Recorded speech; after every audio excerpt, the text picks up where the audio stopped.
Welcome to Hollywood narrator. तो दोस्तों, आज की हमारी मूवी है द बैड मदर।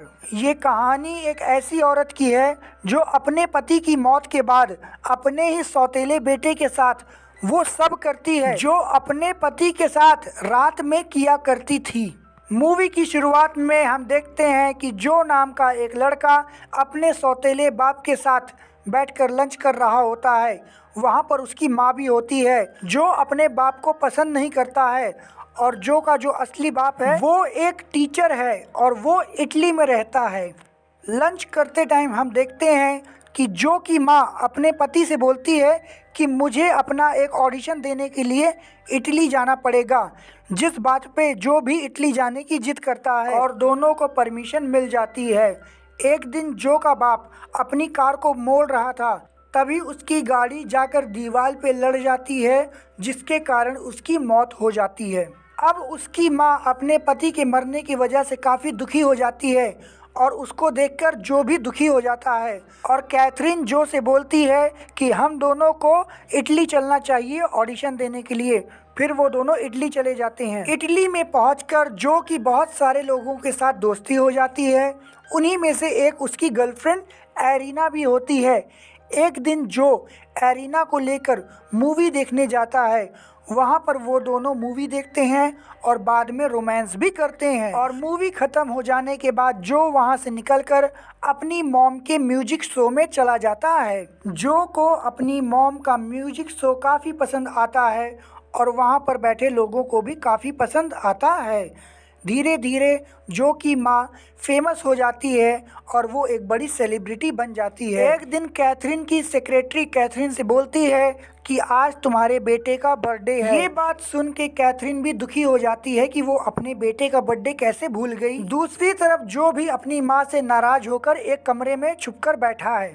कैथरीन उसके पास आती है और अपने बेटे को बर्थडे विश करती है और दूसरे दिन वो अपने बेटे के बर्थडे की खुशी में पार्टी देती है, जिसमें उसने बहुत सारी शराब पी ली होती है और उसी के नशे में वो नचनिया की तरीके नाचने लगती है।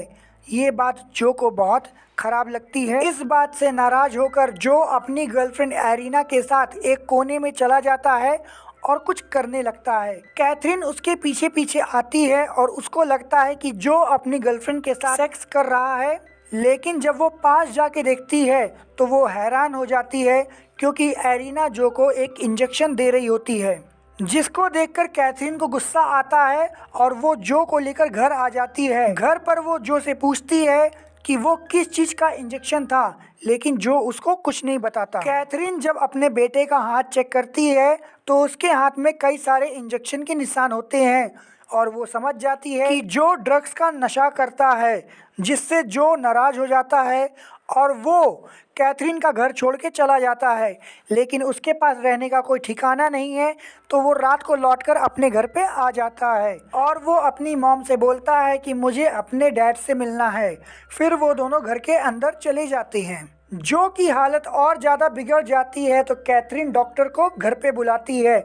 डॉक्टर जो को चेक करता है और वो बताता है कि इसको कोई बीमारी नहीं है, ये सिर्फ नशा करता है और इसकी नशे की आदत छुड़वानी पड़ेगी। ये बात सुनकर कैथरीन भी बहुत ज़्यादा उदास हो जाती है और एक दिन जब वो मार्केट से लौट रही थी और अपनी कार में जब वो बैठती है तो उसे वहाँ पर एक लड़का मिलता है। उस लड़के का नाम मुस्तफ़ा होता है और ये वही लड़का है जो उसके बेटे को नशे की गोली बेचता है। वो दोनों वहाँ से मुस्तफ़ा के घर जाते हैं और वहाँ कैथरीन मुस्तफ़ा से कहती है कि तुम मेरे बेटे से आज के बाद नहीं मिलोगे। तो वो भी कहता है कि मैं उससे नहीं मिलूँगा, पर ये लो कुछ नशे की दवा, इसको अपने पास रख लो, हो सकता है तुम्हारे बेटे को इमरजेंसी में ज़रूरत पड़े। फिर कैथरीन अपने घर आ जाती है। जब कैथरीन अपने घर आती है तो वो देखती है कि उसका बेटा अब काफ़ी ठीक हो गया है और वो उसके लिए कैंडल लाइट डिनर अरेंज करता है। और जब दोनों बैठ के डिनर कर रहे होते हैं तभी जो को अपने ही हाथ का बनाया खाना पसंद नहीं आता और वो गुस्सा हो जाता है। कैथरीन भी फिर उसको वो ड्रग्स पकड़ा देती है और जो उसको अपने अंदर इंजेक्ट करने के लिए इंजेक्शन ढूंढ रहा होता है, लेकिन वो इंजेक्शन उसको नहीं मिलता तो वो अपने हाथ को काटने लगता है। जिसके बाद कैथरीन उसको रोकती है तो जो अपनी माँ का हाथ पकड़ के अपने पैंट के अंदर डाल देता है और कहता है कि मुझे प्लेजर दो। दूसरे दिन कैथरीन अपनी म्यूजिक प्रैक्टिस करने के लिए अपने म्यूजिक ऑफिस में जाती है, जिसके पीछे पीछे जो भी वहाँ पहुँच जाता है। जो को वहाँ देख कैथरीन भी काफ़ी खुश हो जाती है और वो दोनों घूमने के लिए बाहर निकलते हैं और वो दोनों एक रेलवे फाटक पे फंस जाते हैं। कैथरीन बताती है कि ये वही जगह है जहाँ पर पहली बार तुम्हारे पापा ने मुझे किस किया था। इसके बाद कैथरीन जो को किस करने लगती है और फिर दोनों वहाँ से निकलते हैं और एक सुनसान रास्ते पे चले जाते हैं। उन दोनों की गाड़ी का टायर पंचर हो जाता है और कैथरीन गाड़ी का टायर चेंज करने लगती है। कैथरीन जब कार का टायर चेंज कर लेती है तभी जो उस कार को लेकर वहाँ से भाग जाता है और कैथरीन को ये बात बिल्कुल समझ में नहीं आती, तो बेचारी पैदल चलने लगती है और वो एक आदमी से लिफ्ट मांगती है। वो दोनों एक पेट्रोल पंप पे पहुँचते हैं तो देखते हैं कि उसकी कार वहीं पर खड़ी है, मतलब जो भी यहीं कहीं आसपास है।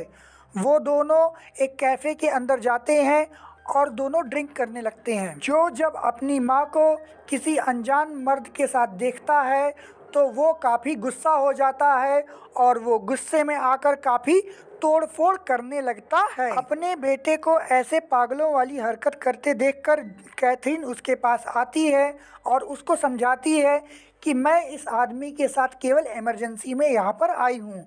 लेकिन जो उसकी बात नहीं समझता और वो कहता है कि तुम मुझसे प्यार नहीं करती, तुम मेरी माँ नहीं हो, और ये सब बोलकर जो वहाँ से गुस्से में चला जाता है।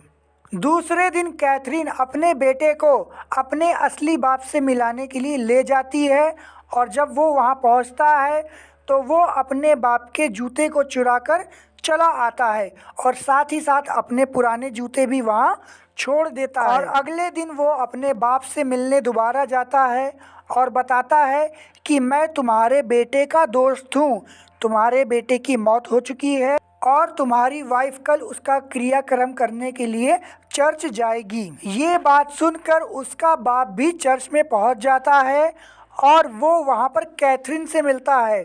वो दोनों बहुत समय बाद मिलते हैं और दोनों मिलके बहुत खुश होते हैं।